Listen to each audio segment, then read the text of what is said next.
Hello everyone, welcome to click education. WBPSC আবার তাদের নতুন নোটিফিকেশন বের করেছে, ডাব্লিউবিপিএসসি ক্লার্কশিপ 2024। এই বিগ আপডেট নিয়ে আমরা এই ভিডিওতে আলোচনা করব। চলো শুরু করা যাক।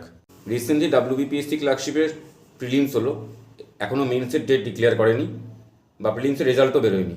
তার মধ্যে অলরেডি পিএসসি নতুন একটা নোটিফিকেশন বের করে দিল, ডাব্লিউবিপিএসসি ক্লার্কশিপ 2024। এবার লাস্ট পিএসসি ক্লার্কশিপের প্রিলিমস যারা খুব একটা ভালো করে দিতে পারোনি, প্রিপারেশন ছিল না বা প্রিপারেশন ছিল up to the marks, exam হয়নি বা কোশ্চিন তোমাদের যেরকম পড়াশোনা করেছিল সেরকম ধরনের তোমরা ওখানে পাওনি, এই সমস্ত অনেক সমস্যার জন্য অনেকে ডাব্লিউবিপিএসসি ক্লার্কশিপের পরীক্ষাটা আপ টু দ্য মার্ক হয়নি হয়তো।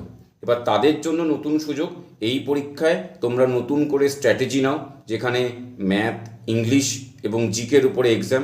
প্রিভিয়াস কোশ্চিন যেটা এসেছিলো 4টে শিফটে, সেই শিফটের কোশ্চিন নিয়ে ঘাটাঘাটি করো এবং সেখান থেকে নতুন করে স্ট্র্যাটেজি নিয়ে নতুন করে এই পরীক্ষাটার জন্য রেডি করো নিজেকে।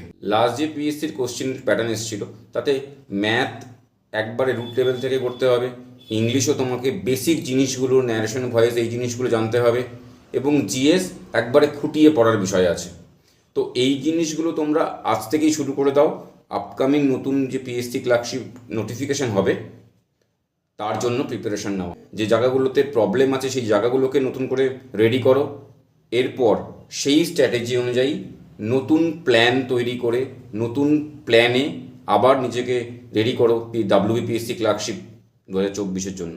এই এক্সামে প্রিভিয়াসলি কত কাটা এসেছিল, এবছর কত কাটা বাজবে, এই সমস্ত জিনিসগুলো মাথা থেকে বের করে দিয়ে তোমার মূল লক্ষ্য থাকবে ইংলিশ বেসিক জায়গা থেকে শুরু করা, ম্যাথ বেসিক জায়গা থেকে শুরু করা, জিকে একবারে বিভিন্ন সাবজেক্টগুলো, ইতিহাস, ভূগোল, বিজ্ঞান এবং সবচেয়ে বেশি হচ্ছে সায়েন্স এবং বেসিক জিকে বা স্ট্যাটিক জিকে।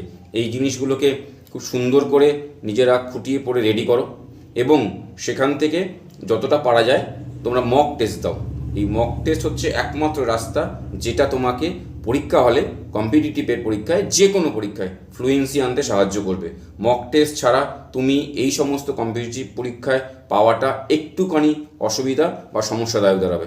এছাড়াও প্রতিদিনের নিউজ পেপার, ম্যাগাজিন পড়ো এবং প্রতিদিনের কারেন্ট অ্যাফেয়ার্সের জন্য ডেলি আপডেট যে কারেন্ট অ্যাফেয়ার্স সেটা তোমরা খাতার মধ্যে লেখো। যারা পিএসসি ক্লার্কশিপের জন্য নতুন করে চিন্তা ভাবনা করছো বা সবে উচ্চ মাধ্যমিক পাশ করে কলেজে ঢুকেছো, তাদের জন্য আমরা রাইট ক্লিক একটি ফ্রেশ নিউ ব্যাচ শুরু করতে চলেছি। তোমরা চাইলে সেই ব্যাচে জয়েন করতে পারো। নেক্সট ভিডিওতে আমরা জিএস, ম্যাথ এবং ইংলিশের স্ট্র্যাটেজি নিয়ে আলোচনা করব। নেক্সট ভিডিওতে দেখা হচ্ছে। ভিডিওটি ভালো লাগলে লাইক, শেয়ার এবং সাবস্ক্রাইব করতে ভুলবে না।